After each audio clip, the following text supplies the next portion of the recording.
good afternoon and welcome. I'm Tara Hickey, Business Manager for Governance and Planning within the newly formed Healthcare and Project Change Association. Thank you for joining the NHS Project Futures Compass 22.1 event today.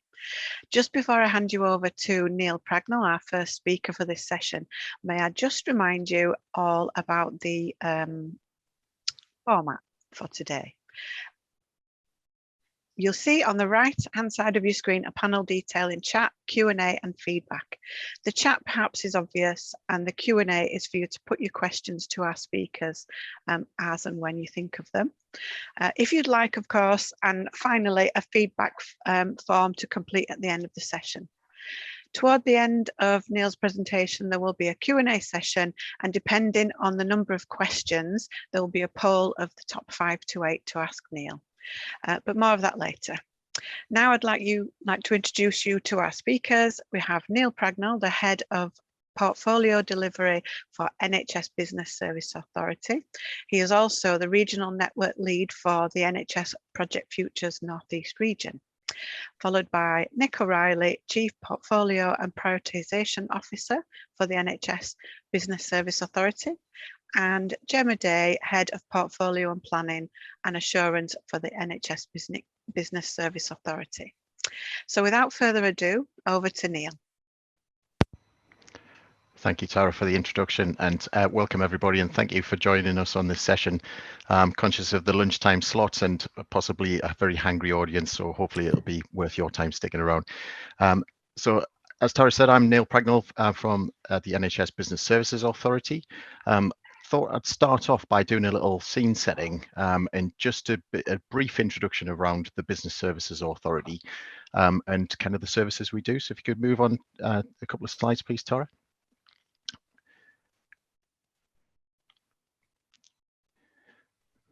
So it's a very condensed level, but this is some of our core services, and the Business Services Authority came together back in 2006, I think it was, from a bunch of different ELBs, and we came together under the Business Services Authority umbrella at that point. And our 3 core areas are workforce, primary care and citizen services.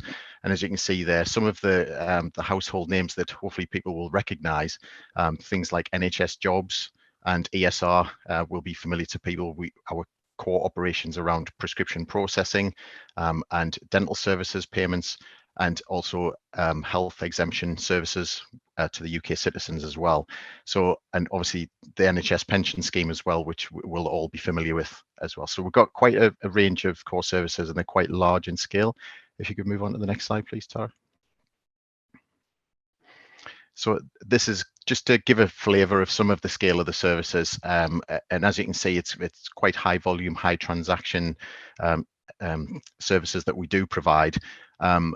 We often get mixed up with shared business services, but we're a different organisation, and as you can see from the previous slide, those things that like ESR and NHS Jobs you will be familiar with, and I'm sure everyone on this call will have touched one of our services at some point in their life, either as a professional or as a member of the public.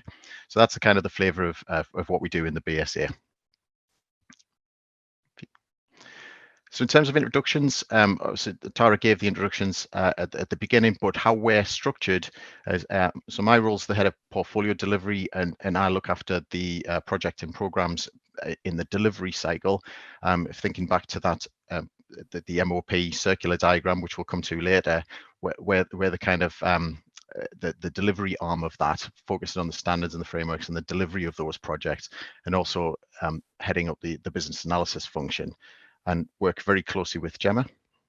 So yes, so thanks for the introduction, Tara. So my role, I'm on the left-hand side of this structure. So I'm Head of Portfolio Planning and Assurance, as Tara explained, and I look after the Assurance and Portfolio Office side. So from the assurance side, acting as trusted friend to the organisation and the delivery, to check the delivery of the work that we're doing, and provide that confidence that the change work is being delivered in a safe way, and the confidence that it is going to achieve those planned deliverables. Also, the gateway reviews, analysis of the portfolio and risk and dependencies sits within that assurance and portfolio office side. Also, on my side of the coin, I have the business planning, so it's for the change. So we have the planning element of our portfolio supported by our programme managers who are looking after the areas change and planning and scheduling and sequencing that, which there's more to come on that, and that's where I sit. I'll pass to Nick to introduce himself. Hi everyone, I'm Nick O'Reilly. I sit at the top of this chart. Until the end of March, I was the BSA's Chief Technology Officer, but following a leadership team review where the Chief Executive said it was important to prioritise portfolio management, portfolio now has its own leadership team member, and I was the lucky person who inherited this function. So I'm about 6 weeks into being Chief Portfolio Officer, and I'll pass back to Neil. Thanks, Nick. So in terms of our journey, where were we? So our journey started in 2017. So as an organisation, because we'd come together as a bunch of different services, you know, the dental services, the pensions, the prescriptions, and so on and so forth, like I mentioned earlier, coming together as a single organisation, obviously all of those organisations had their own ways of working. So we had a bit of a siloed approach to project selection and prioritisation within the service areas, which was to be expected because of the nature of those organisations coming together. But also because we were getting asked to do more projects, we'd always done projects, but we were being asked to do more projects. It became evident that it was starting to get a bit unmanageable just doing project management.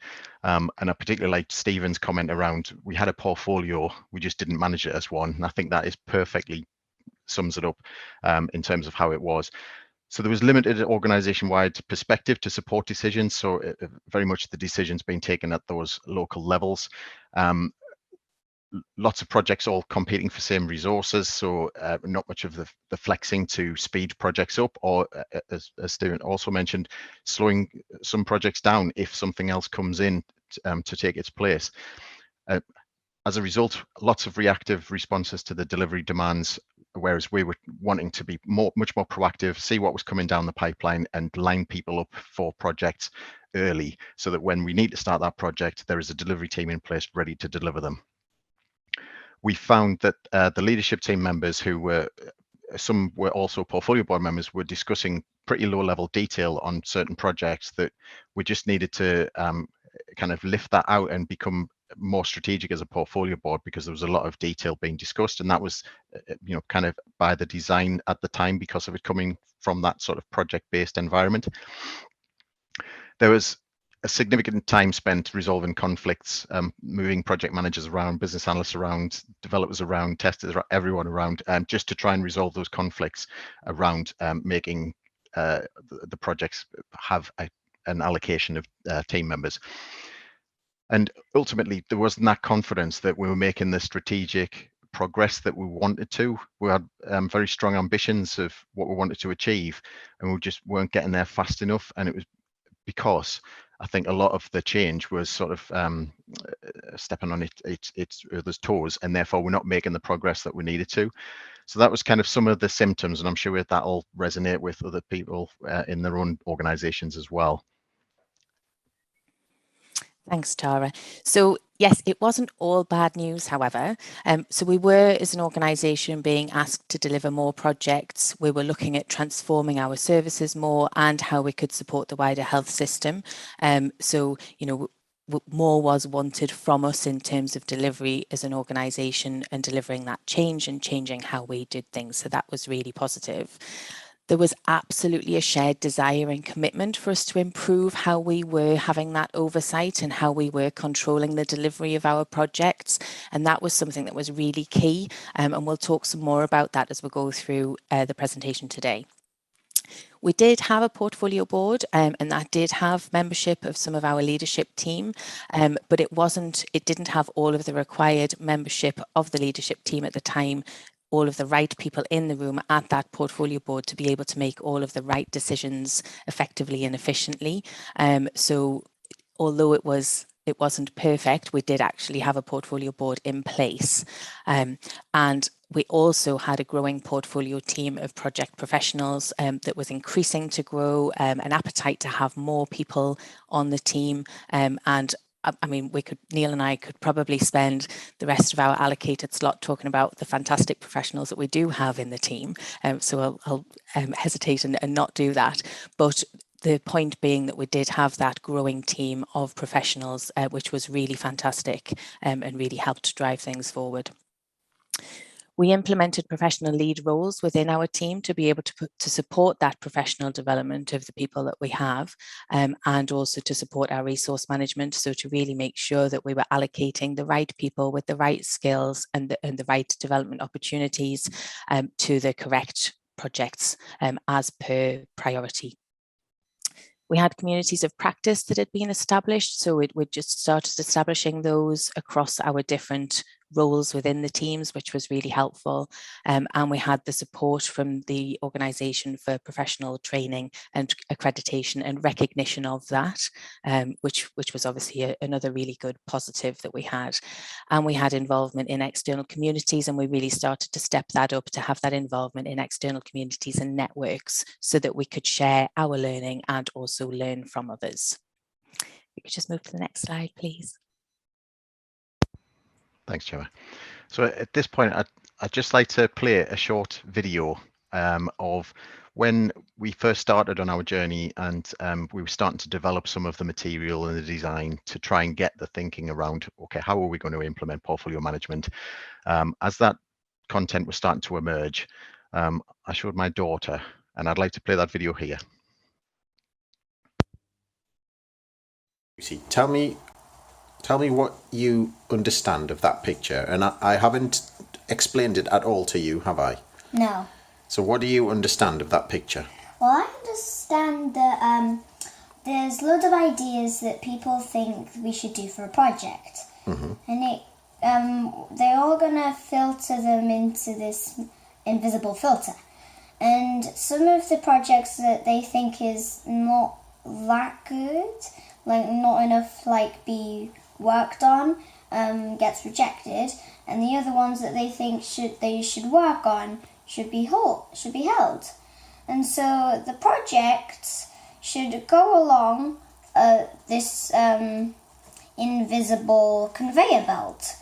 I don't really get these bits, but that's basically what I think. I think you're right, Dan. Okay.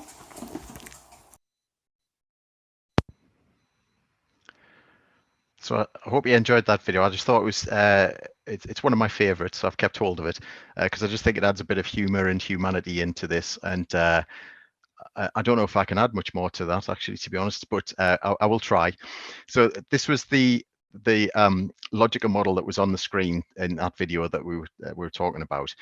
And similar to what we've seen in earlier presentations, you know, we talked about this concept of we want as many ideas as possible coming into submission. Ideas generation is good. We don't want to stifle creativity. We don't want to stifle innovation. We want ideas to come through, but there needs to be that selection of which of those ideas are we going to take forwards into delivery.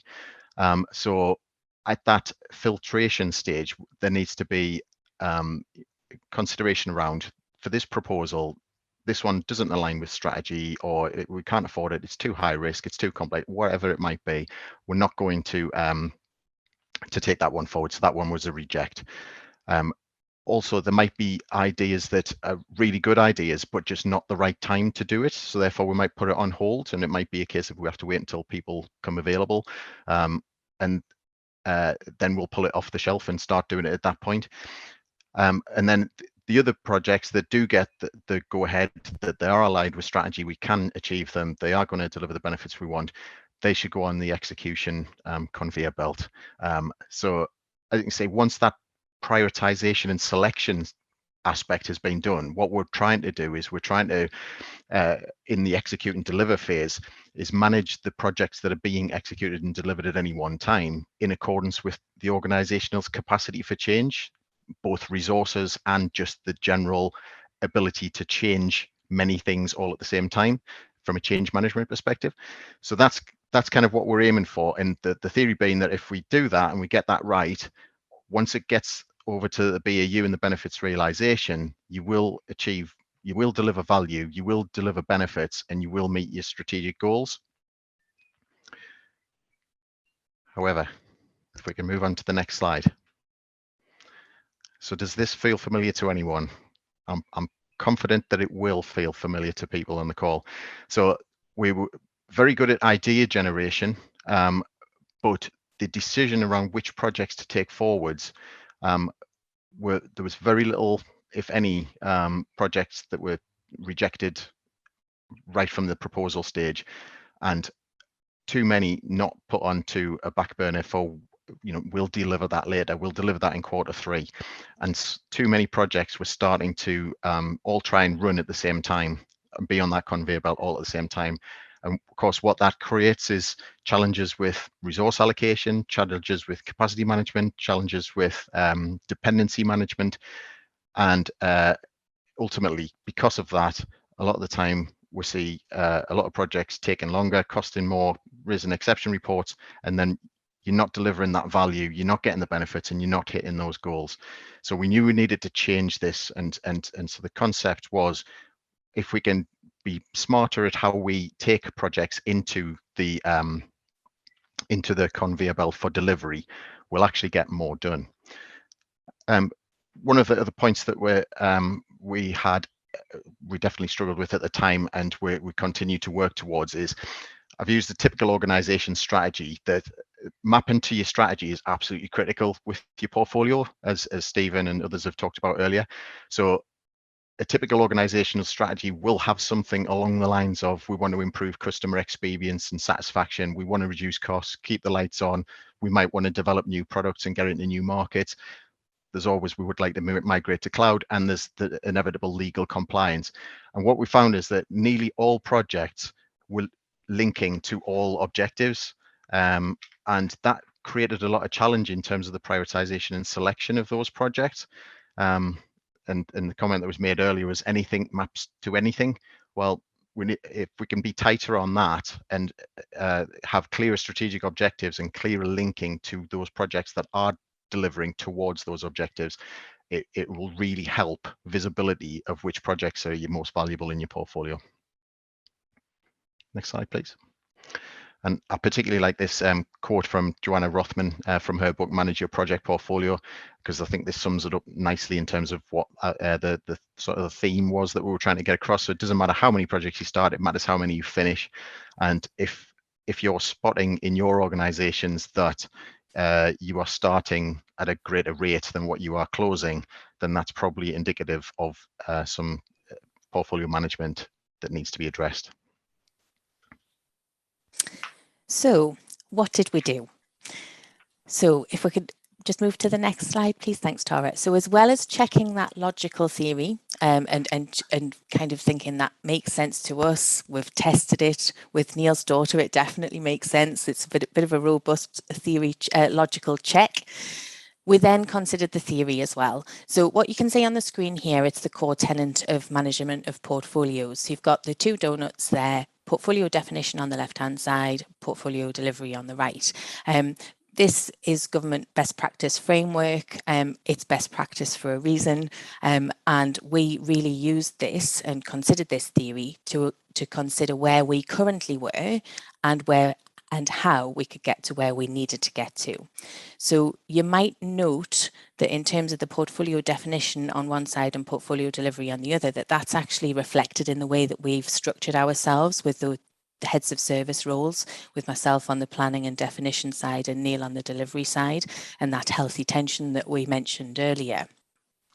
So within the two donuts, you've got the 12 practices for delivery, and on the definition side, there's 5 key principles that are really, really critical. And we'll talk some more about that, and hopefully as I list these through, some of these will make some sense.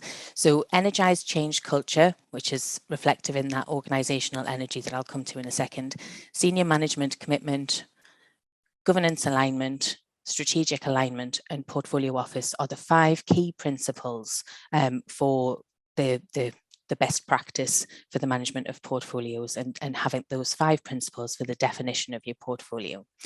That organizational energy, this is something that really drives everything that you need to do in order to get portfolio management in place. It's absolutely not just at the senior level of the organization, and it's also absolutely not just within your program delivery department who are actually delivering and managing the projects. It needs to be across the organization. There's a couple of examples as to how we've helped do that and embed that, but we're very fortunate that colleagues within our organisation are passionate about driving the change and making a difference. So it was very easy to tap into that organisational energy and kind of further mature that. One way that we did do that was by creating a cross-functional group, which is called our Portfolio Progress and Assurance Group, and that group represents all of our supporting services and really and is then involved in assuring and governing and giving recommendations to our portfolio board, and really helps drive that organisational energy within their individual areas as well. So the other thing, before I move on to the next slide, the other thing that I wanted to point out and consider, and some of the things where we use the theory to help us, one of the things that I wanted to share was actually the guidance that's within that management of portfolios about the keys to success for each of the principles and each of the practices that you can see here. It really is worthwhile using that. So we did look at that and went through and kind of did a bit of a health check as to where we were against those keys to success, and then determined which ones we wanted to focus on and prioritize to help us progress in our journey of implementing that portfolio management. So we can move on to the next slide, please. So on here, we've got some of the key steps that we took. I won't read them one by one, but I'll pick out a few key ones. So I mentioned on the previous slide one of the 5 key principles of portfolio definition being that senior management commitment. So we absolutely started by looking at and checking that we had that senior leadership support for portfolio management. I mentioned that we did, and that was a starting point, but we definitely strengthened that. We looked at we did some stakeholder analysis, taking the project approach to implementing this, and determined who our key stakeholders were within our senior leadership team and who would be able to be champions for us. So we really did consider that and made sure that we had that senior leadership support. We did that as well by taking a paper to leadership team, which links into the PMO design choice. So we took a paper to say, do we as an organization, is there the senior commitment for us to manage as a portfolio? And these are the proposed options in terms of the right design for our portfolio management function. So it could be, for some organizations, a decentralized portfolio management office is the best approach. For us, it was absolutely, we wanted to have that centralized, and that was something that we had that senior leadership support for as well. I mentioned about portfolio board earlier, and we changed that. We had a redesign of that, making sure that we had the right people in the room in portfolio board, so that those decisions could be made in the best and most effective way.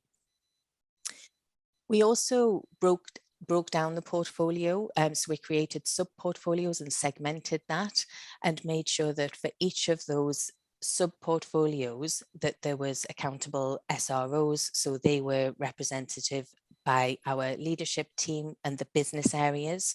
So we took the whole portfolio, categorized it into sub-portfolios, and allocated those to the relevant business areas, and the SROs for each of those business areas were accountable for the delivery of that sub-portfolio.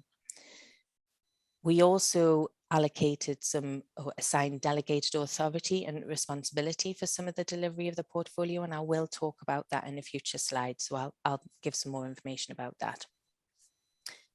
We considered tailored governance. So absolutely not every project and programme needs to have exactly the same level of governance wrap around it. So we absolutely looked at how we would tailor that. And again, Neil's going to give some more information about what that looked like for us. All of these things are interlinked, because if you can do something like tailoring your governance correctly and then show the value of that, then that helps with the leadership team support, that helps with the organizational energy. So all of these things come together to be able to improve your portfolio management and really embed that as a function in the organization. We strengthened our communities of practice, also making sure that we were learning from newer individuals into the organisation and external communities of practice as well. We insourced our assurance team. So at the time, the assurance team was sitting in a different area of the organisation. And so we insourced that and really made sure that we had that healthy tension, and that then we could learn from each other in terms of from an assurance side and from a delivery side, how our framework should best work. And that was really helpful, and that enabled us to do more with the assurance team than was more than just the gateway reviews, and really drive that trusted friend, a critical friend culture within the assurance team, and then as part of the wider portfolio department. We created a blueprint. So again, using the theory, it's standard MSP, so managing successful programs theory, to be able to look at your blueprint and create that. And then, so again, we used that theory because it's absolutely best practice for a reason. And we found that really useful to be able to understand where our strengths and weaknesses were and where we wanted to get to. And that blueprint drove the initial part of our portfolio management framework document. So I would absolutely recommend doing that if you're looking at implementing this or strengthening your current portfolio management. We applied prioritization to our portfolio of change. That was helpful, obviously, in terms of making sure that we've got that strategic alignment, and also providing a shared view for the wider organization so that everybody is going in the same direction, which again links back to having that energized change culture and that organizational change energy. And we made sure that the portfolio was fully integrated into business planning, so collaborating with finance colleagues, and also by allocating program and project management professionals to the business areas to understand the operational business planning activities, and then how that might impact in on the change that was needed to be delivered as part of business planning. So we really strengthened that integration from the portfolio into the business planning process. Next slide, please. Thanks, Gemma. So one of the key things that is identified as a key of success is you do need a proper tool for the job, but you probably won't need the biggest and best. Now, because of a technical quirk today, you can see behind me that I've got a lot of guitars, and the analogy is, for this, you might just need, for where you are on your organizational journey, you may just need a small practice amplifier like the one that you see at the top. You probably don't need a full live rig to play Glastonbury. And I actually had one of those in this bedroom at one point, and it was way too much for what the needs were. So the moral of the story is you do need a tool, but it could be just spreadsheets for where you are on your journey. You may need to start with something a bit better, but simpler, but don't feel that you need a fully matured, all singing, all dancing tool to be, it needs to match where you are on your journey of maturity. So where are we now?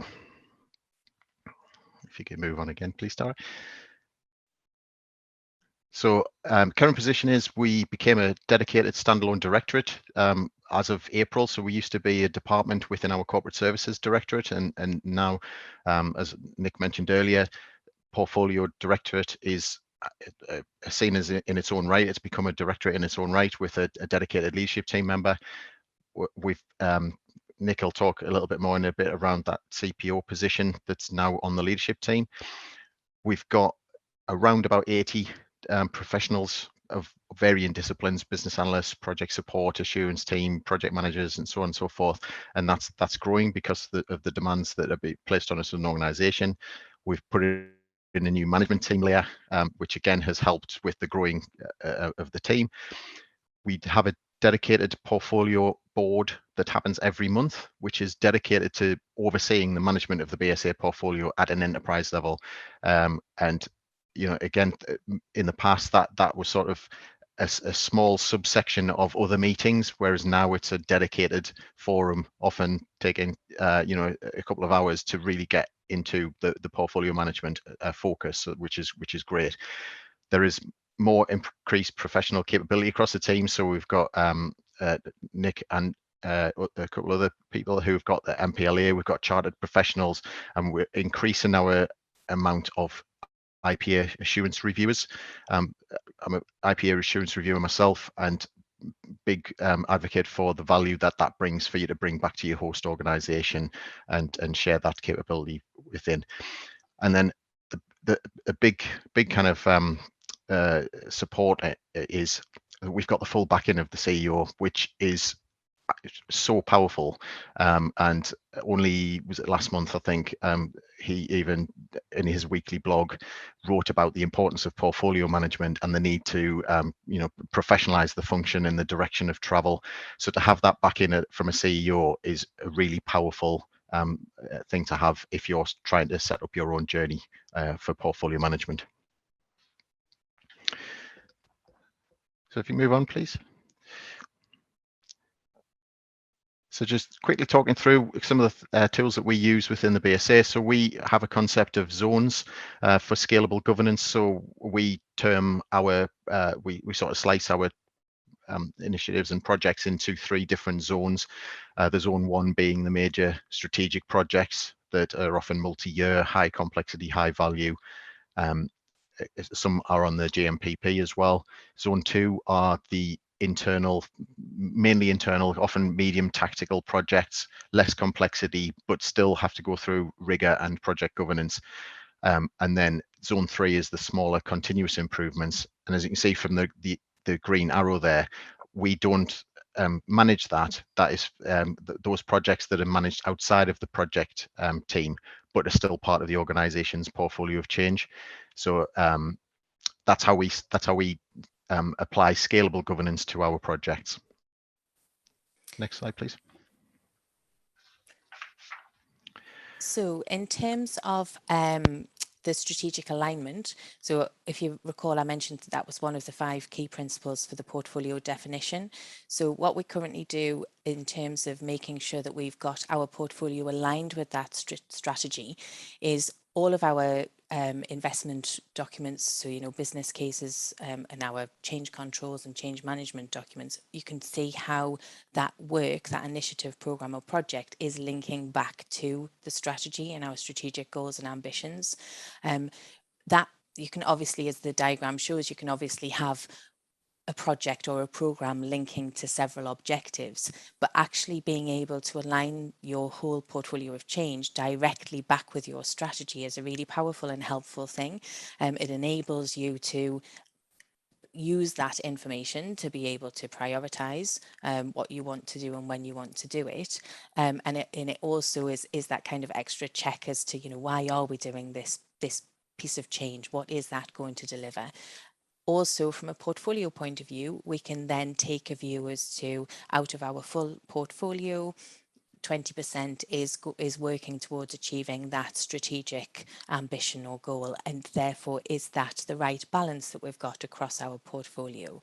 So it's really, really key that we're able to do that, and also that we can get that insight and make sure that we are achieving the goals that we want to by delivering the change that we've got.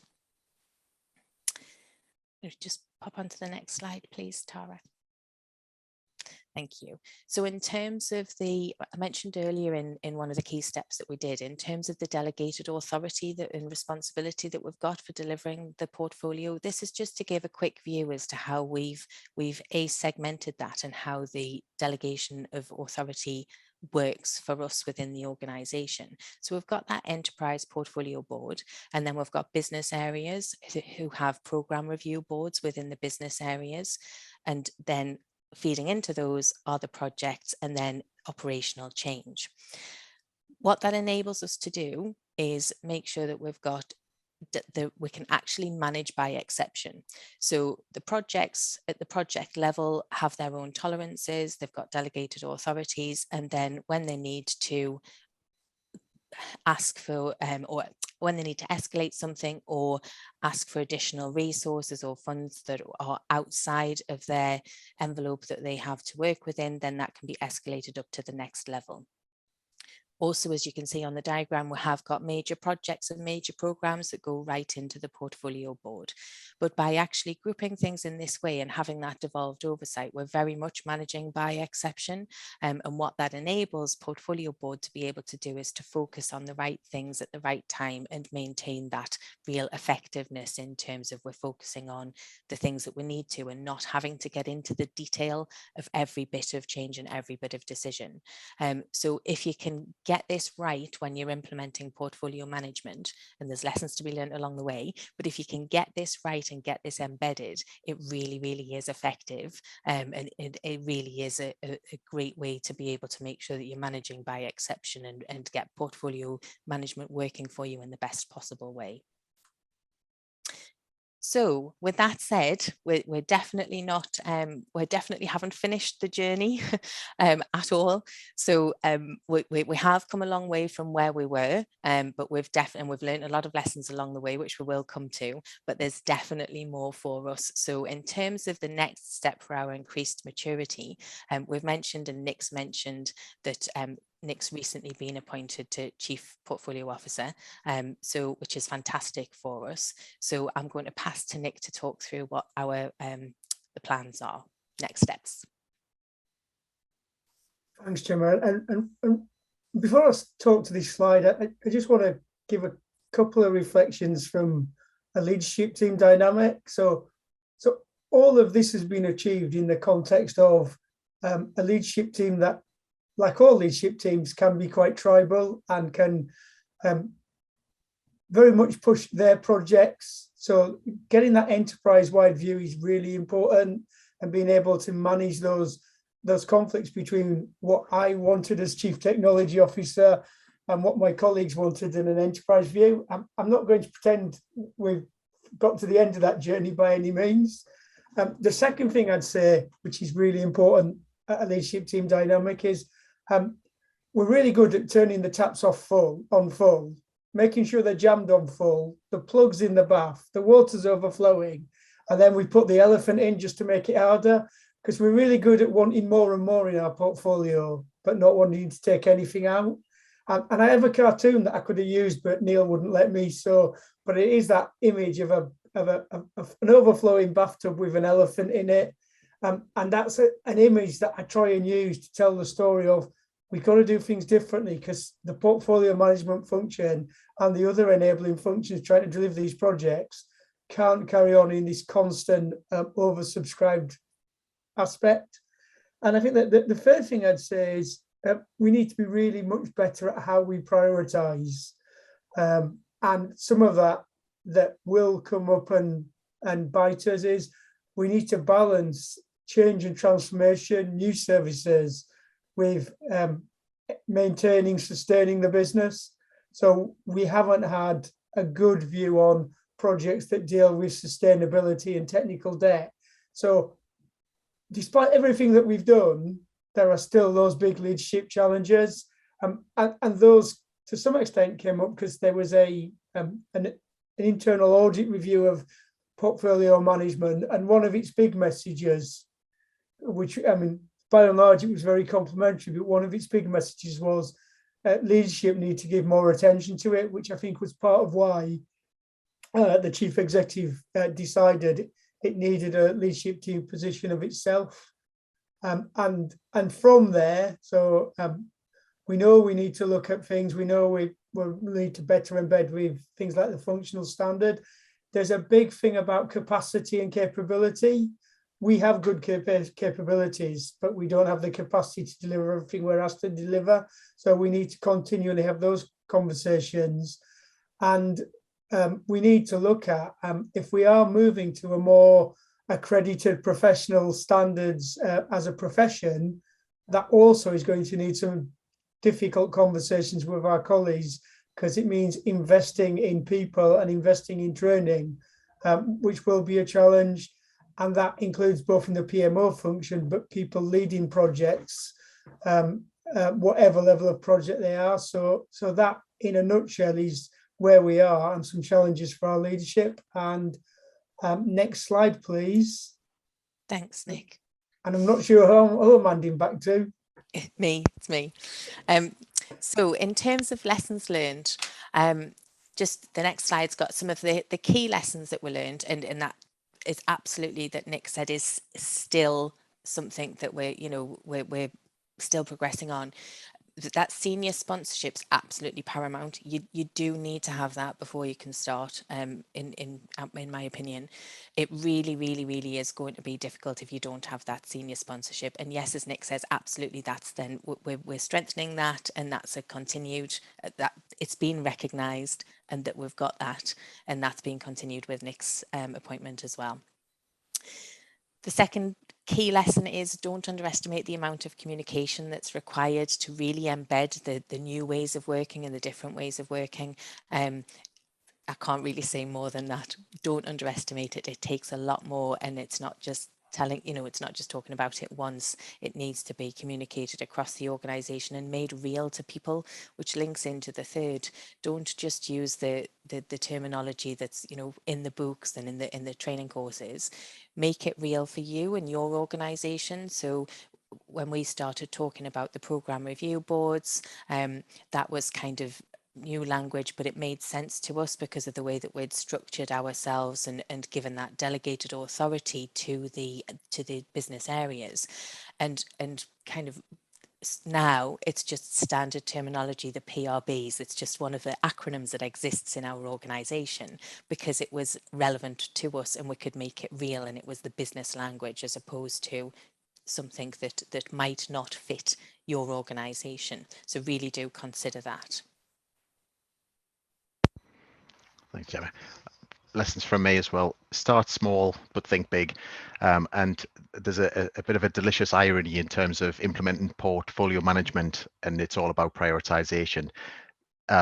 You will be so tempted to, we need a tool, we need frameworks, I need to fix that process, I need to recruit more people, whatever it might be.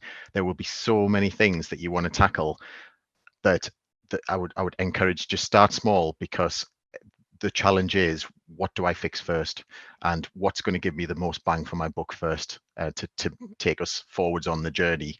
That is a challenge, but just start small, but think big. Capacity management and visibility is critical. This is something we're still working on within BSA. Don't want to make out as if we're brilliant at this. Capacity management, having that visibility of what is your capacity for change, and the people who can be allocated to your projects and portfolio, and what are they working on at that time, what's our run rate of concurrent projects, is so critical to support those decisions around selection of which projects get taken forward. But it's not an easy nut to crack, but it's so important. And then the last lesson from me would be, if you can, and you can convince your organization to run the implementation of a P3O as a project, like the book says you should, I would absolutely advocate that you should. Gemma and I did it as well as doing the day jobs and doing the recruitment and everything else, and it will take longer than you expect if you do it that way. And it's a bit of a luxury, but if you can run it as a project to implement a portfolio office, I would absolutely advocate that will get you there faster. Final slide. So it's just to kind of close things up, more than happy to share for anyone on the call who's interested, our portfolio management framework that's just recently been approved by our portfolio board. It may be of use to someone at the start of their journey. There may be sections that you can have a look at. I'm also keen to get feedback from other professionals across the health family who are further matured in their own journeys and can reach out and provide some pointers for how we can take things forward as well. But more than happy to share it, because one of the things that I'm passionate about is sharing knowledge across health family and this concept of open source PPM. You know, it's one of the things that I'm passionate about, is that we don't reinvent the same wheels locally in all of our individual organizations, and that we should share open source these knowledge and frameworks and processes and templates, and not reinvent the same wheel. So please reach out after the event, network and connect if that's of interest, and we're more than happy to talk a bit further.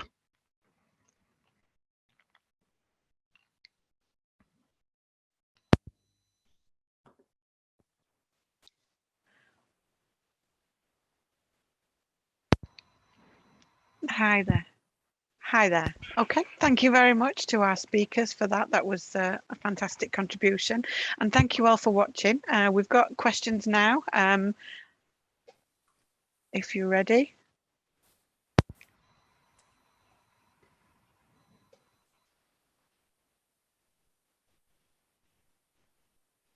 Sorry, just waiting for these to come through.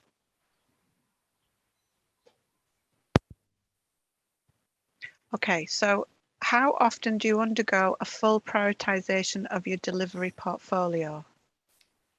I'll start with that one as part of planning. So as part of our business planning process, so we do align this with, whilst we're having a focus on 3-year business, on 3-year roadmaps of change, we aren't as mature as we'd want to be in that space. We'll hold our hands up and say that. And we do have an annual financial business planning process that we go through. So as part of that, we look at our change as well as our operations, but we look at our change. And when we are going through that business planning process, we look to prioritise at that point. That said, as Nick said, it's absolutely a challenge. You know, it's everybody's got a pet project in their pet area, and there's different priorities for them. So prioritisation is one of the hardest nuts to crack, and we're absolutely still working on that and still doing that. But to answer the question, we absolutely do it on an annual basis as part of business planning. Then anytime something comes into the portfolio that's new and new change, we look at that in light of the rest of the change and kind of say, right, so what do we need to prioritise? We need to do that more, and we need to actively reprioritise on a much more regular basis. We do look at part of the reporting that we do at Portfolio Board. We show the priority split across the whole portfolio. So how many we've got at the top priority, how many we've got 6 different priority ratings that we use, and that can then trigger us to go, actually, we've got a lot that are sitting in priority 1. What do we need to do? So the short answer is we absolutely do it formally annually, and then we do it when we're looking at a quarterly review. We'd do a check as to that, is that still correct? And then when we're looking monthly at new work, we consider the priorities of that, but it's something that we need more rigour around. Thank you, Gemma. Okay, the next question is, if you have your continuous improvement initiatives on the portfolio, is it manageable in terms of governance and workload by the portfolio office? How many items do you have on the portfolio in total? I'll start. So the answer to the second part of the question is too many.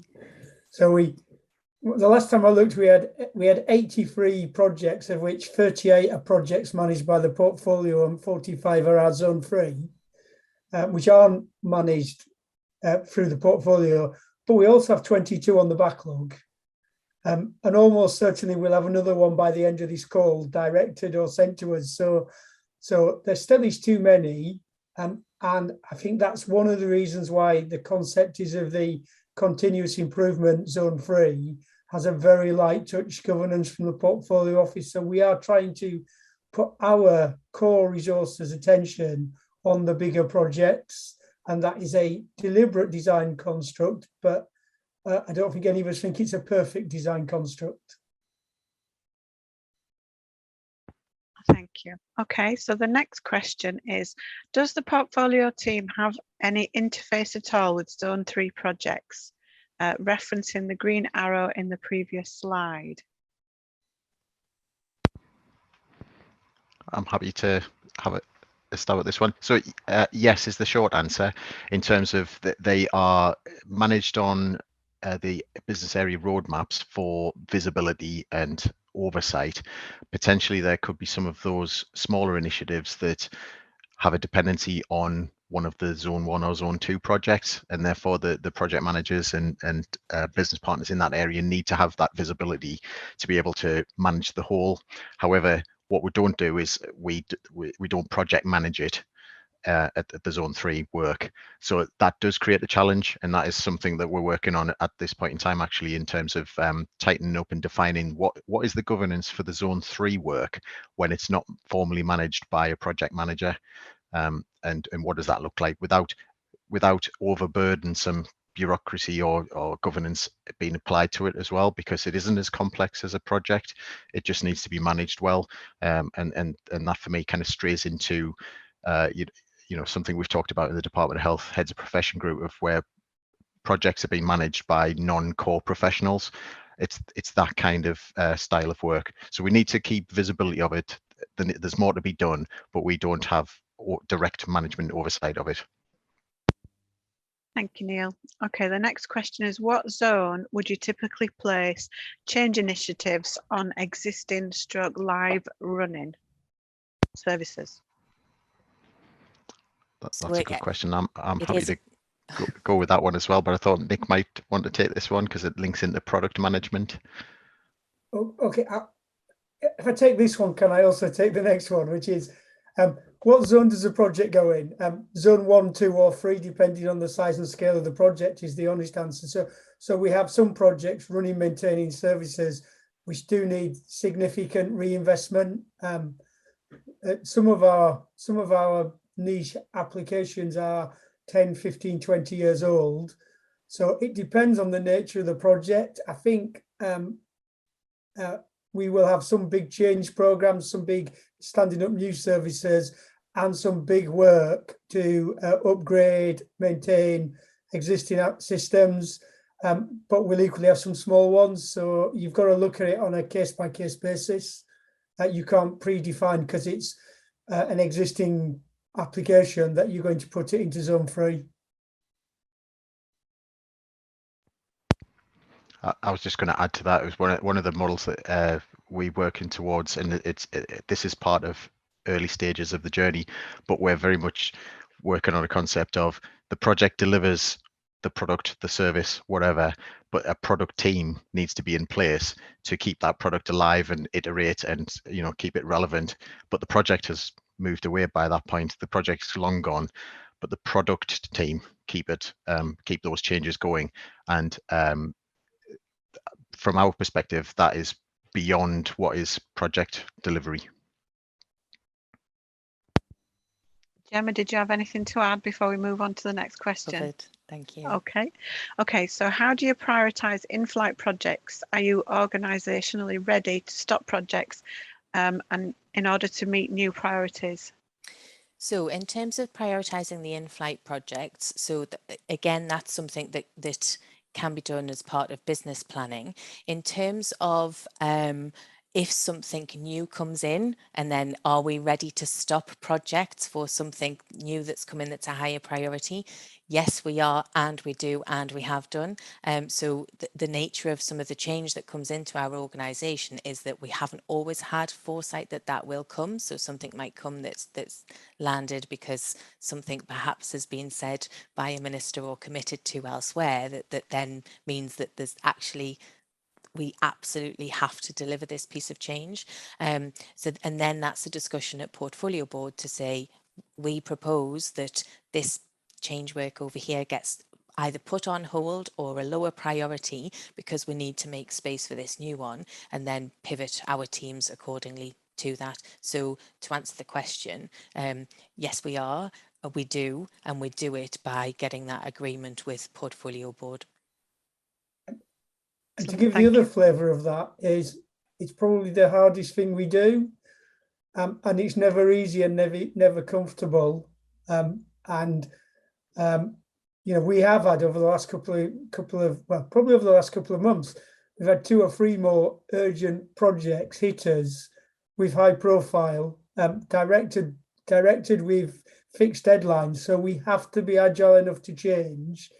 But it is the hardest thing we do, and I think there's something there about needing better insight of policymakers. So we've currently got a project where we've been overcommitted to deliver by a deadline that can't possibly be achieved. So there is something there about the need for better connections between policy people and understanding what it really takes to deliver these projects.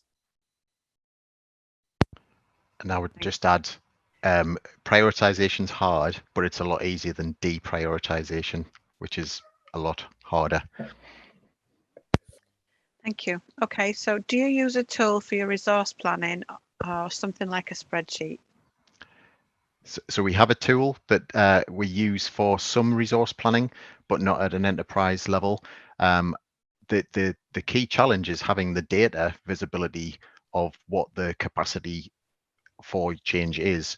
The tool is, most PPM tools will do something of this flavor, and it can also be done on spreadsheets if it's manageable to do so. It's getting the data is a challenge, and then also the sort of the organizational culture of maintaining and aligning with that, if you see what I mean. So the tool can help, but it's much more of a cultural aspect. And on that, part of the challenge is a lot of the resources that support projects also support operational service delivery, so they're not fully dedicated. And you might think you've got a resource, but an operational issue happens and that resource is pulled. So is that dynamic of not all resources are fully directed, available all of the time when you expect them. So resource management's really challenging. Thank you. Okay, so there's a question on here about the portfolio management framework. Where would you direct people for getting in touch in order to access that? More than happy for people to grab my email, send me a message through the conference platform, catch me on LinkedIn. I'm more than happy to share a copy of the framework. What I would kind of cautiously caveat it with is it won't lift and drop into other organizations. It's something to have a look at as to how we've applied it, but it will still take a lot of consideration around, will that design work for your organization? Will those segments make sense in your organization, so on and so forth? But more than happy to share the framework with anyone who's interested. And just to add to Neil's point there as well about the caveat, I mentioned in the presentation, the blueprint that we first did was the first kind of part of our framework. So even within our organisation of implementing portfolio management, we've progressed and developed that framework over the years. So just to kind of reinforce, it's more than happy to share it and actually would like any feedback as well. But just to reinforce, it's the same as the tool, it's the same principle. It's not there's a solution, let's plug it in and it'll work. It's about understanding what's right for your organisation and then being able to adapt that. But hopefully, if by seeing other frameworks that have worked and are working in practice, if people can learn from that and take from that and help implement, then that's fantastic. Yeah, and developing that blueprint, using the Porty model straight from MSP was really quite powerful. And part of the presentation preparation work that we were doing was quite good to reflect on that blueprint that we pulled together a few years ago and how far we've come and how many of those elements are now in place. So it's a really powerful tool. Great stuff. Okay, so we've got a question about wanting to know the current head count of your portfolio team. So altogether, including program managers who are allocated and planning the change in the business areas. So program managers, project managers, business analysts, project support officers, project coordinators, portfolio analysts, our portfolio office and our management team, we're about just under 80 at the moment. Excellent. Okay, so is your change capacity managed at an organisational level, for example, across all professions?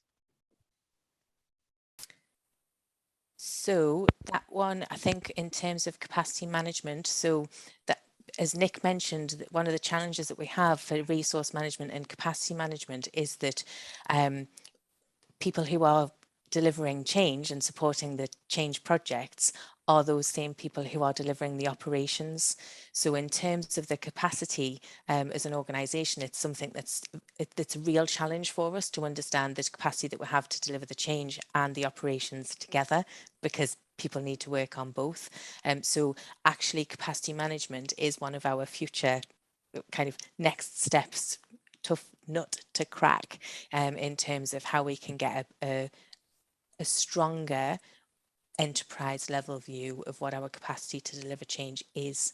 It's easy for us to understand that from a portfolio directorate point of view, because obviously we're fully dedicated to delivering that change. But yeah, in all supporting areas, people aren't just dedicated to either delivering change or delivering operations, they're supporting both.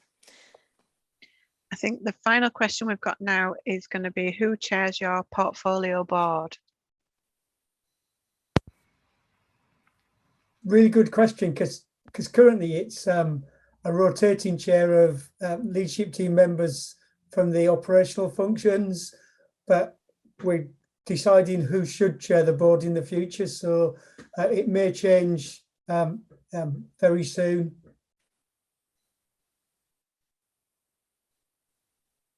Well, I think that's all we have time for today, and I just want to thank you all for this amazing session that you've just provided, and thank everybody for attending today and listening, and to remind you that the slides and video should be available in the near future.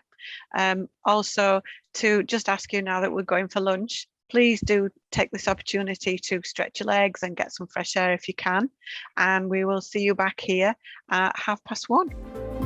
Thank you very much.